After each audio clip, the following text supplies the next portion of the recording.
سمجھیں ہر ایک چیز کو در حقیقت، دے دے الہی وہ نور بصیرت۔ السلام علیکم ورحمۃ اللہ وبرکاتہ۔ احمدہ و اصلی علی رسولہ الکریم، اما بعد فاعوذ باللہ السمیع العلیم من الشیطان الرجیم، من حمزہ ونفخہ ونفثہ، بسم اللہ الرحمن الرحیم۔ بنی الاسلام علی خمس، اسلام کی بنیاد 5 چیزوں پر ہے: شہادت اللہ الہ الا اللہ وان محمد الرسول اللہ صلی اللہ علیہ وسلم، سب سے پہلے گواہی دینا کہ اللہ کے علاوہ کوئی الہ نہیں، اور یہ کہ محمد صلی اللہ علیہ وسلم اللہ کے رسول ہیں۔ اقام الصلاۃ، نماز قائم کرنا، وایتاء الزکاۃ،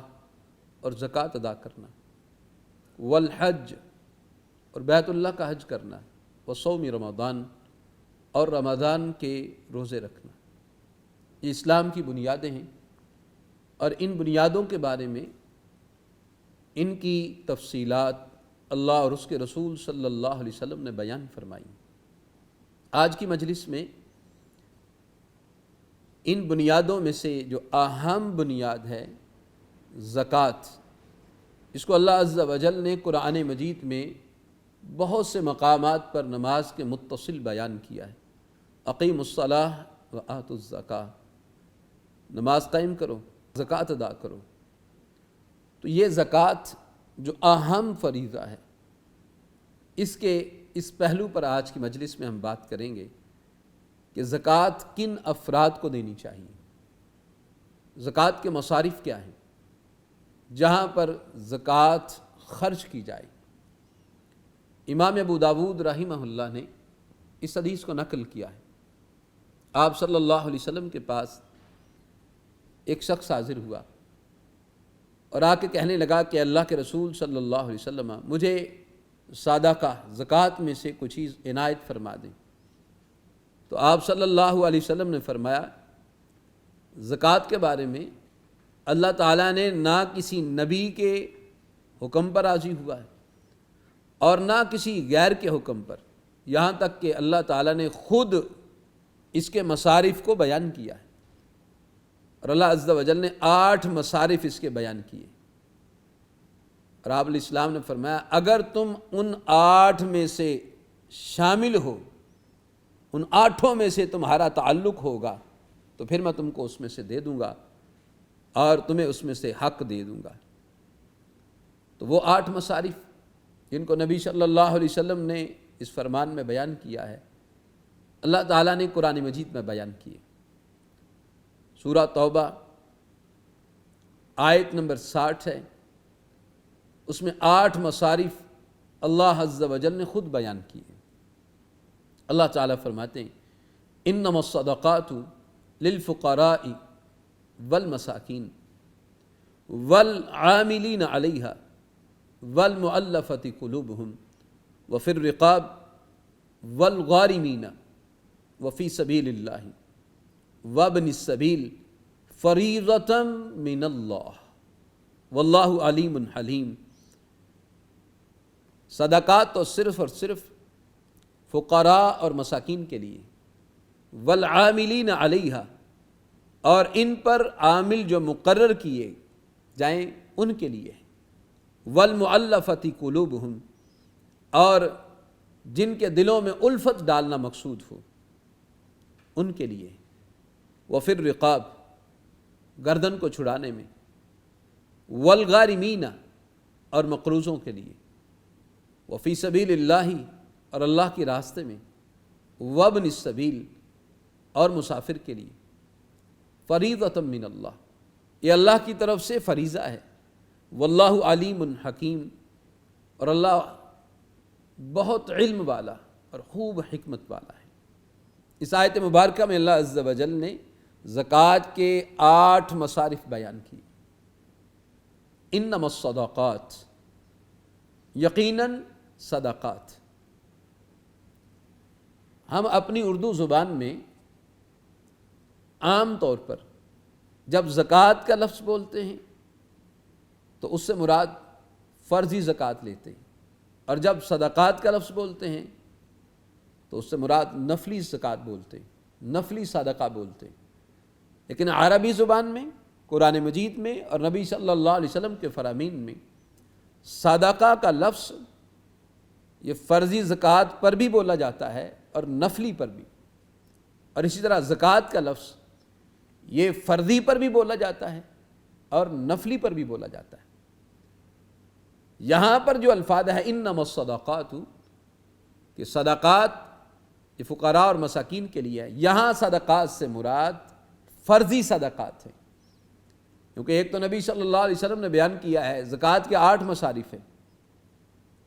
دوسرا اس آیت مبارکہ کے آخر میں اللہ عز و جل خود فرماتے ہیں فریضۃ من اللہ، یہ اللہ کی طرف سے فریضہ ہے، یعنی جو زکوٰۃ فرض ہے، صدقہ فرض ہے، وہ اس کا ذکر ہو رہا ہے۔ تیسرا اس آیت مبارکہ میں ہے والعاملین علیہا، زکوٰۃ کو اکٹھا کرنے کے لیے عامل جو مقرر ہوتا ہے اس کا تذکرہ ہے۔ تو عام طور پر نبی صلی اللہ علیہ وسلم زکوٰۃ کو اکٹھا کرنے کے لیے جو فرضی زکوٰۃ ہوتی تھی اس کے لیے عامل مقرر کرتے تھے، نفلی صدقات کے لیے نہیں ہوتا تھا عامل مقرر۔ ہاں فرضی زکوٰۃ لینے کے لیے گیا ہے تو کوئی ساتھ نفلی بھی اس کو دے دے تو ٹھیک ہے، قبول ہے، لیکن عامل مقرر ہوتے تھے فرضی زکوٰۃ کے لیے۔ اس سے انما الصدقات، یہ صدقات سے مراد یہاں پر فرضی زکوٰۃ ہے۔ تو یہ فرضی زکوٰۃ کن کے لیے؟ للفقراء والمساکین، فقراء اور مساکین کے لیے۔ یہ فقیر اور مسکین یہ دونوں لفظ عام طور پر مترادف ہیں، دونوں کا معنی ہوتا ہے محتاج آدمی، ضرورت مند آدمی، احتیاج والا آدمی، لیکن یہ اس وقت جب دونوں کو الگ الگ بیان کیا جائے۔ اگر کسی جگہ پہ خالی فقیر کا لفظ آئے تو اس سے مراد محتاج فقیر اور مسکین دونوں مراد ہوتے ہیں، مسکین کا لفظ آئے تو اس سے مراد بھی فقیر اور محتاج مسکین دونوں ہوتے ہیں، لیکن جب دونوں اکٹھے لفظ آئیں فقیر اور مسکین تو اس میں اہل علم نے تھوڑا سا فرق کیا ہے، جس کا خلاصہ یہ ہے کہ فقیر اور مسکین جب اکٹھے لفظ آتے ہیں تو ان دونوں میں سے جو زیادہ بدحال شخص ہے وہ فقیر ہے، یعنی جس کے پاس کچھ بھی نہیں ہے وہ فقیر آدمی ہے، انتہائی محتاج، انتہائی بدحال انسان۔ اور مسکین وہ شخص ہے جس کے پاس آمدنی کے کچھ ذرائع تو ہیں، اسباب وسائل تو کچھ ہیں، لیکن اس کی ضروریات زیادہ ہیں، یعنی فقیر اس سے زیادہ بدحال ہے اور مسکین اس کے پاس اسباب وسائل ہیں لیکن ضرورتیں پوری نہیں ہوتی۔ جس طرح اللہ عز و جل نے قرآن مجید میں یہ بات ارشاد فرمائی ہے اما السفینۃ فکانت لمساکین یعملون فی البحر، وہ جو کشتی تھی وہ مسکینوں اور محتاجوں کی تھی، چند مسکین آدمی تھے وہ ان کی تھی، اور وہ سمندر کے اندر کام کرتے تھے، یعنی کشتی چلا کر لوگوں کو ایک کنارے سے دوسرے کنارے یا ایک جگہ سے دوسری جگہ پہ لے جاتے تھے اور کرایہ وصول کرتے تھے۔ اب وہ مسکین تھے، کشتی کے مالک تھے، آمدنی کا ذریعہ بھی موجود تھا لیکن مسکین تھے، یعنی آمدنی کے ذرائع ہونے کے ساتھ ساتھ ضروریات زیادہ ہیں جس کی وجہ سے وہ محتاج ہے آدمی۔ اسی اللہ عز و جل نے یہاں پر پہلے فقیر کا ذکر کیا ہے پھر مسکین کا ذکر کیا ہے۔ فقیر وہ جو زیادہ بدحال ہے، اور مسکین جس کی آمدنی کے ذرائع ہیں لیکن محتاجی ہے، ضرورتیں پوری نہیں ہوتی۔ اس طرح کہ ایک حدیث میں بھی آتا ہے، امام بخاری اور مسلم نے اس حدیث کو نقل کیا ہے، جو مسکین شخص کی وضاحت کے لیے آپ صلی اللہ علیہ وسلم نے فرمایا ہے۔ آپ علیہ السلام نے فرمایا مسکین وہ گھومنے پھرنے والا شخص نہیں ہوتا جو ایک لقمہ دو لقمہ، ایک کھجور دو کھجور کے لیے وہ چکر لگاتا پھرتا ہے اور یہ چیز اس کو واپس لوٹا دے، فرمایا بلکہ مسکین وہ ہے کہ جس کے پاس اتنا مال بھی نہ ہو جو اسے بے نیاز کر دے، یعنی اتنے اسباب وسائل نہیں ہیں کہ جو اس کو ایسا بنا دیں کہ کسی کی احتیاج نہ رہے، وہ اپنی ضرورتوں کو پورا کر لے، میں اس کے پاس اتنا مال نہیں جو اس کو بے نیاز کر دے، اور نہ ہی وہ ایسی مسکینی اپنے اوپر طاری رکھتا ہے کہ لوگ اس کے غریب اور مستحق سمجھ کر اس پر مال خرچ کریں، اس کی حالت بھی ایسی نہیں ہے۔ اور نہ ہی وہ لوگوں کے سامنے دست سوال دراز کرتا ہے، ہاتھ پھیلا کر مانگتا ہے۔ یعنی مسکین آدمی وہ شخص ہے جس کے پاس حالات اتنے نہیں ہیں کہ جس کے ساتھ اس کی ضرورتیں پوری ہو جائیں، آمدنی اتنی نہیں جو ضرورتوں کو پورا کرنے والی ہوں، اور نہ ہی وہ ظاہری حالات اس کے ایسے ہیں کہ دیکھنے والے سمجھ لیں کہ یہ غریب اور نادار آدمی ہے۔ یعنی بظاہر اس کے حالات، اپنا رکھ رکھاؤ وہ ٹھیک ہے، بلکہ دوسرے لفظوں میں انتہائی خوددار آدمی ہے وہ مسکین آدمی، کہ دست سوال کو دراز نہیں کرتا۔ اللہ عز و جل نے سورۃ البقرہ میں فقیر محتاج آدمی اس کے بارے میں یہ بات ارشاد فرمائی ہے، فرمایا یحسبہم الجاہل اغنیاء من التعفف، جو ناواقف آدمی ہے وہ ان فقراء کو، ان محتاج اور مساکین افراد کو غنی سمجھتا ہے ان کے سوال سے بچنے کی وجہ سے۔ ہیں فقیر، محتاج آدمی، تنگ دست آدمی ہے، ضرورت مند آدمی ہے، لیکن سوال نہیں کرتا، خوددار آدمی ہے۔ میں تعرفہم بسیماہم، تم ان کی علامتوں سے ان کو پہچان لو گے۔ علامت یہ ہو سکتی ہے فقر و فاقہ کی وجہ سے اس کے چہرے سے پہچانا جا سکتا ہے، علامت یہ ہو سکتی ہے کہ اس کے پاس اسباب وسائل آمدنی کم ہے، ضرورتیں زیادہ ہیں، جن کو ہم سفید پوش کہتے ہیں۔ آج کے دور میں بے شمار افراد مسکین ہیں، ہم اگر جاننا چاہیں، پہچاننا چاہیں تو کوئی مشکل نہیں ہے۔ ایک شخص اس کی آمدنی 15-20 ہزار روپیہ ہے، وہ کرائے کے مکان پہ رہتا ہے، 2-3 اس کے بچے ہیں، کیا اس میں اس کا گزارا ہو سکتا ہے؟ بہت مشکل ہے۔ تو ایسی کیفیت میں ہمیں جان لینا چاہیے، اس علامت کو پہچان لینا چاہیے کہ یہ شخص مسکین آدمی، محتاج آدمی، ضرورت مند آدمی ہے، جس کی آمدنی تھوڑی ہے، ضروریات زندگی زیادہ ہیں، تو ایسے شخص کو زکوٰۃ دی جائے گی، اور یہ زکوٰۃ کا مستحق آدمی ہے۔ سمجھیں ہر ایک چیز کو در حقیقت، دے دے الہی وہ نور بصیرت۔ سمجھیں ہر ایک چیز کو در حقیقت، دے دے الہی وہ نور بصیرت۔ تو للفقراء والمساکین، فقیر کے لیے، بدحال انسان، محتاج آدمی، اور مسکین کے لیے۔ تیسرا اللہ عز و جل نے بیان کیا والعاملین علیہا، اور اس زکوٰۃ کو اکٹھا کرنے کے لیے جو عامل مقرر ہوتے ہیں وہ زکوٰۃ میں سے معاوضہ اور اس میں سے وظیفہ لے سکتے ہیں، اگرچہ وہ مالدار ہی کیوں نہ ہو۔ کوئی مالدار شخص ہے، اس کو حکومت عامل مقرر کرتی ہے کہ آپ یہ زکوٰۃ کو اس کی کلیکشن کریں، تو وہ اس میں سے اس کو معاوضہ دیا جائے گا۔ نبی صلی اللہ علیہ وسلم نے سیدنا عمر بن الخطاب رضی اللہ تعالی عنہ کو ایک جگہ پہ عامل بنا کے بھیجا، تو سیدنا عمر رضی اللہ تعالی عنہ وہ زکوٰۃ اکٹھی کر کے نبی صلی اللہ علیہ وسلم کی بارگاہ میں حاضر ہوئے، تو نبی علیہ السلام نے اس میں سے وظیفہ دیا، معاوضہ دیا حضرت عمر رضی اللہ تعالیٰ عنہ۔ تو سیدنا عمر رضی اللہ تعالیٰ عنہ عرض کرنے لگے اللہ کے رسول صلی اللہ علیہ وسلم، مجھے ضرورت نہیں ہے، میں تو اللہ کے لیے یہ کام کیا ہے، معاوضے کے لیے نہیں کیا۔ تو آپ صلی اللہ علیہ وسلم نے فرمایا کہ جب کوئی چیز بغیر مانگے مل جائے تو اسے کھاؤ اور صدقہ بھی کرو، یعنی یہ معاوضہ لو، اس کو استعمال کرو، اس کو کھاؤ، اور اس میں سے اللہ کی راہ میں بھی دے دو۔ یعنی جو عامل ہے زکوٰۃ کو اکٹھا کرنے کے لیے مقرر کیا گیا ہے، تو وہ عامل زکوٰۃ اکٹھا کر کے لاتا ہے تو اس زکوٰۃ میں سے اس کو معاوضہ دیا جائے، یہ ہے والعاملین علیہا۔ لیکن ایک اور بات بھی ہے، یہ جو ذمہ دار ہوتا ہے، عامل ہوتا ہے، اس کی نگہداشت اور نگرانی بھی کرنی، کہ اس کے لیے جو معاوضہ حکومت طے کرے، نبی صلی اللہ علیہ وسلم نے طے کیا ہے، وہ ملے، اس سے زائد اس سے لینا اور اس میں سے کوئی چیز حاصل کرنا درست نہیں ہے۔ امام مسلم نے اس حدیث کو نقل کیا، آپ صلی اللہ علیہ وسلم نے ایک شخص کو تحصیلدار بنا کر زکوٰۃ کا عامل بنا کر بھیجا۔ جب وہ واپس آیا تو آ کے کہنے لگا اللہ کے رسول صلی اللہ علیہ وسلم، یہ وہ مال ہے جو لوگوں سے میں نے زکوٰۃ کا اکٹھا کیا، اور یہ وہ مال ہے جو لوگوں نے مجھے تحائف دیے۔ آپ صلی اللہ علیہ وسلم جب یہ بات سنی تو عام لوگوں کی اصلاح کے لیے آپ علیہ الصلوۃ والسلام ممبر پر تشریف لے گئے، اللہ کی حمد و ثنا بیان کی، خطبہ پڑھا۔ پھر نبی علیہ السلام نے فرمایا کہ اس بندے کی کیا کیفیت ہے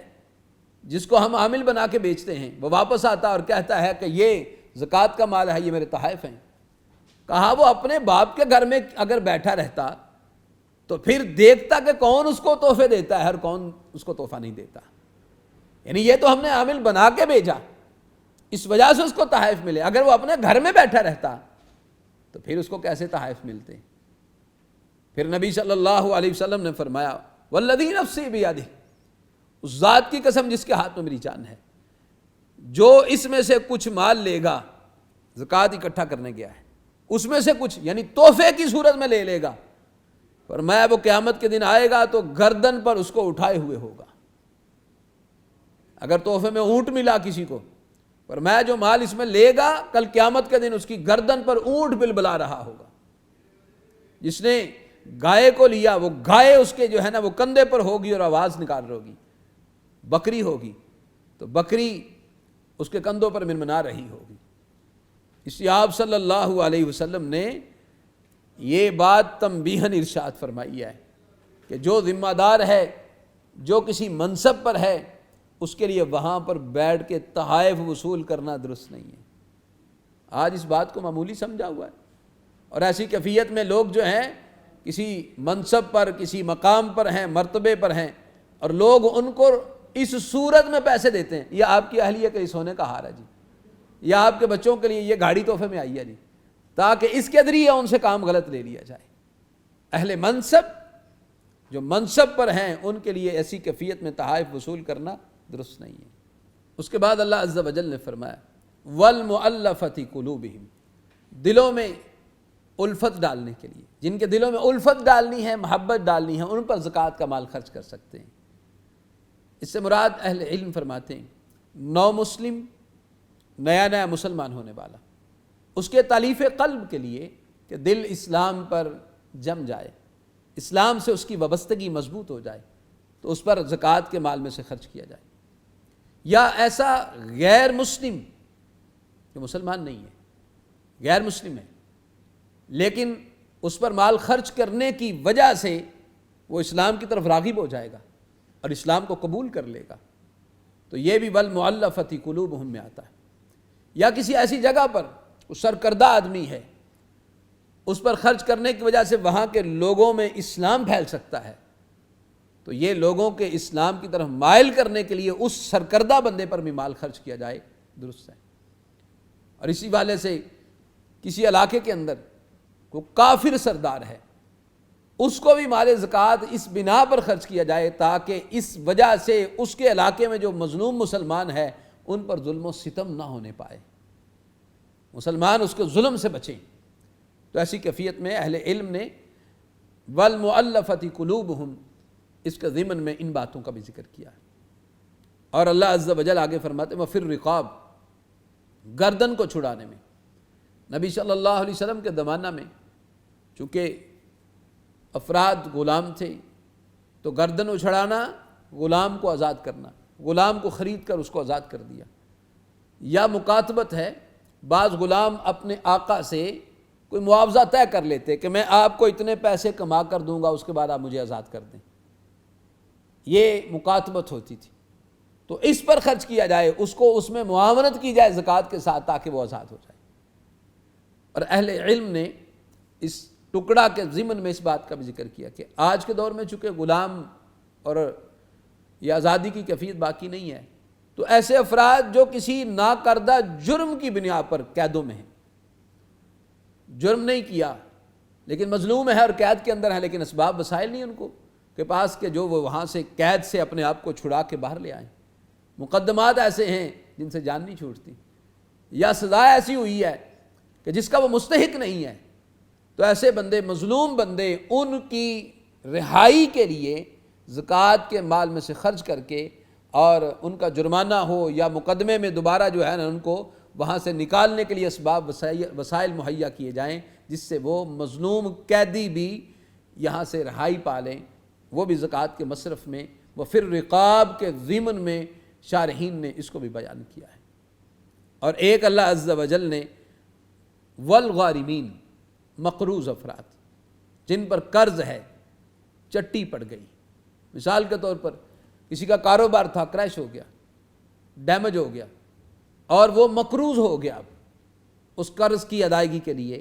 اس سے معاونت کی جائے زکوٰۃ میں سے۔ کسی کی فصل تھی، کوئی آفت آئی تو فصل تباہ ہو گئی، وہ مقروض ہو گیا، یا کسی بندے کے ذمہ قرض ہے، وہ ادا نہیں کر پا سکتا، اپنے بچوں کی ضروریات زندگی کو نبھا نہیں سکتا ہے، پریشانی بن گئی، تو اس کی قرض کی ادائیگی کے لیے اس کو زکوٰۃ میں سے اس کے ساتھ معاونت کی جائے۔ تو یہ والغارمین، مقروض آدمی، یا کسی سرکردہ بندے نے کسی بندے کی ضمانت دی کہ آپ اس کو پیسے دے دیں، میں ضامن ہوں، اگر یہ نہ دے گا تو میں دوں گا، تو درمیان میں جس کی ضمانت دی وہ نہیں دے پاتا،